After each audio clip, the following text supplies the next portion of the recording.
అంకిత భావానికి నిబద్ధతకు మారుపేరు రాహుల్ ద్రవిడ్. ఆటగాడిగా ఇప్పటికే దీన్ని ఎన్నోసార్లు నిరూపించిన అతడు ప్రస్తుతం కోచ్ గాను అదే చేస్తూ ఉన్నాడు.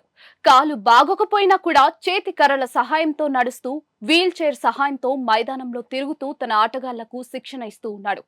ఐపీఎల్ లో రాజస్థాన్ రాయల్స్ జట్టు విజయం కోసం బాగా శ్రమిస్తూ ఉన్నాడు. తన ఆటగాళ్లకు మద్దతుగా నిలుస్తూ వారిని ఎంతగానో ప్రోత్సహిస్తూ ఉన్నాడు. అయితే తాజాగా అతడి నమ్మకాన్ని నిలబెట్టాడు 14 ఏళ్ల వైభవ్ సూర్యవంశీ. తన సంచలన ఇన్నింగ్స్ తో జట్టుకు అద్భుత విజయాన్ని అందించాడు. ఈ మ్యాచ్ లో బౌండరీలు, సిక్సర్లు బాదుతూ స్టేడియాన్ని హోరెత్తించాడు వైభవ్ సూర్యవంశీ. అతడు వరుసగా ఒక్కొక్క సిక్స్ బాదుతూ ఉంటే స్టాండ్స్ లో ఉన్న ప్రేక్షకులు లేచి నిలబడి కేరింతలు, చప్పట్లు, ఈలలు, గోలలతో స్టేడియం మోత మోగించారు.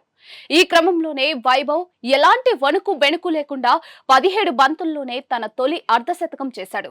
ఆ తర్వాత 35 బంతుల్లోనే తన ఐపీఎల్ మొదటి ఫాస్టెస్ట్ సెంచరీ బాది పలు రికార్డులు కూడా నమోదు చేసుకున్నాడు. ఓ దశలో వరుసగా 6-4-6 తో ఊచకోత కోసి ఏకంగా 30 పరుగులు రాబట్టాడు. చివరిగా తన జట్టుకు సంచలన విజయాన్ని అందించాడు. దీంతో ఒక్కసారిగా స్టేడియం మొత్తం కూడా పింక్ కలర్ జెండాలతో వైభవ్ సూర్యవంశీ నామస్మరణతో జల్లుమంది. వచ్చిన ప్రేక్షకులు, ఇరు జట్ల ఆటగాళ్లు అంతా లేచి నిలబడి వైభవ్ సూర్యవంశీకి స్టాండింగ్ ఓవేషన్ కూడా ఇచ్చారు. ఈ క్రమంలోనే రాజస్థాన్ రాయల్స్ డగౌట్ లో కూడా సంబరాలు అంబరాన్నంటాయి. వీల్ చైర్ లో ఉన్న రాహుల్ ద్రవిడ్ కూడా తన కాలు బాలేకపోయినా ఒక్కసారిగా లేచి నిలబడి చప్పట్లు కొడుతూ వైభవ్ సూర్యవంశీని అభినందించాడు.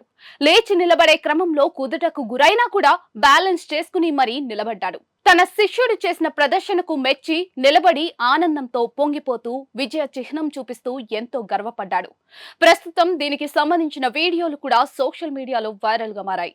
ఇది చూసిన క్రికెట్ అభిమానులు కూడా రాహుల్ ద్రవిడ్ ను లేచి నిలబడేలా చేశావు అంటూ వైభవ్ పై ప్రశంసల వర్షం కురిపిస్తున్నారు.